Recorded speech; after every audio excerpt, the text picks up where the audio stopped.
தன்னை மறந்து மண்ணில் விழுந்து இளமை மலரின் மீது கண்ணை இழந்த வந்து தேக சுகத்தில் கவனம் காட்டு வழியில் பயணம் கங்கை நதிக்கு மண்ணில் அணையா இளமையெனும் பூங்காற்று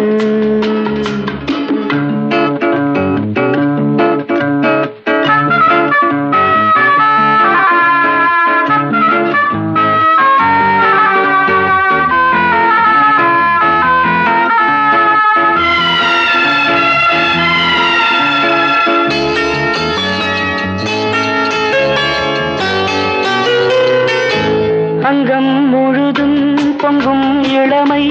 இதம் பதமாய் தோன்ற அள்ளி அணைத்த